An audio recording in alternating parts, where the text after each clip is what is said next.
A nivell estatal, la proposta presentada per Comissions Obreres i UGT per als serveis mínims de la vaga general del 29 de setembre passa perquè no hi hagi vols internacionals i que només circulin trens de Rodalies. En aquest document hi ha la proposta que es basa en la presentada a Foment l'any 2002 i que va rebre el vistiplau del tribunals anys després.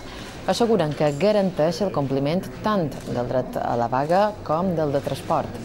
El text presentat avui servirà de base per a la reunió que demà tindran sindicats i govern per intentar arribar a un acord.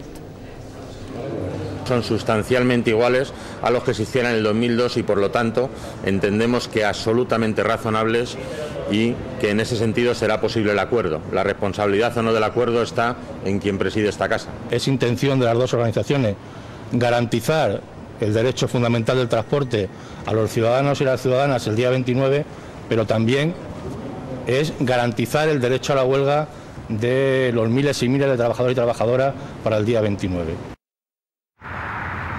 La proposta és secundada pels sindicats de Balears, que inclou mantenir un vol d'anada i tornada entre illes i amb la península.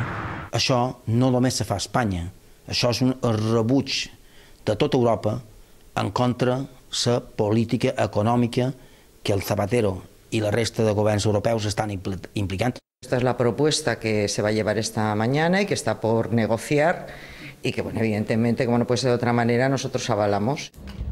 Amb tot, la proposta ha caigut com un poal d'aigua freda en el sector turístic mallorquí, preocupat sobretot pels efectes que la vaga general pugui tenir a l'aeroport de Son Sant Joan i això perjudiqui l'economia balear. Foment del Turisme demana que no es toqui l'aeroport. Els sindicats tenen molt de punts per fer la força que creguin que han de fer, però que en l'aeroport, de cap de les maneres, la societat en general podem permetre que s'hi jugui. L'aeroport és la nostra font de riquesa. En aquest moment, com dic, venint d'una temporada molt complicada, que han aconseguit recuperar qualque cosa i en un dia i per beneficiar a ningú, perquè repeteix que això només perjudicarà a tothom. Demà, cadenes hoteleres i altres representants del sector turístic tenen previst mantenir reunions amb la delegació de govern per analitzar les propostes de serveis mínims que hi ha damunt la taula.